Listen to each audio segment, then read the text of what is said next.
И в конце о спорте. В детско-юношеской спортивной школе города Мирный прошел открытый чемпионат по кёкусинкай карате. Нынешние соревнования были посвящены 50-летию Мирнинского района и 70-летию Великой Победы. Побороться за звание чемпиона в этот день на татами вышли представители Мирнинского и Ленского районов.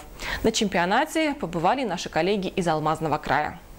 Открытое первенство Мирнинского района по кёкусинкай карате собрало больше 100 спортсменов из Ленска и Мирного.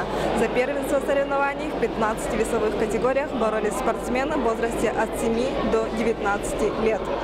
В ежегодных соревнованиях по кёкусинкай карате, которые провел Мирнинский клуб «Сайха», приняли участие как мальчики, так и девочки. Несмотря на свою популярность, карате пока лишь кандидат на включение в программу Олимпийских игр. Одна из причин этому – высокий травматизм на соревнованиях. И не случайно к чемпионату допускают лишь абсолютно здоровых спортсменов, а перед боем каждого проверяют врачи. Уже на татами за поединком следят опытные судьи. Тяжело все это для детей. Что говорить, вот вчерашний переезд, грубо говоря, 6 часов под градом и дождем на 2 автобусах здоровье не прибавляет. И ночевки тяжелые и все прочее. Но тем не менее, я думаю, что результат определенный будет. Вот. Но мы придерживаемся всегда федерации такого мнения. Главное – это здоровье детей. Для самых юных спортсменов это были первые соревнования. Около 50 ребят занимаются карате не больше года. И все они выходили на татами с девизом «Главное не победа, а участие».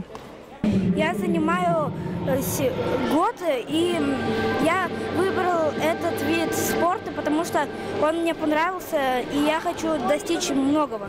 Мне дает занятие спорта, что я становлюсь уверенным в себе и сильным. В первенстве района также приняли участие и более опытные спортсмены. Чемпионы и призеры республиканских турниров, которые знают своих сильнейших соперников в лицо, их тактику и технику ведения боя. С 2001-го занимаюсь у Радченко Дмитрия Алексеевича. Занимаюсь, потому что по телевизору увидел и понравилось. Всего в этот день прошло более 150 боев в 15 весовых категориях. Все победители и призеры награждены кубками и медалями. Лучшие спортсмены будут представлять свой район на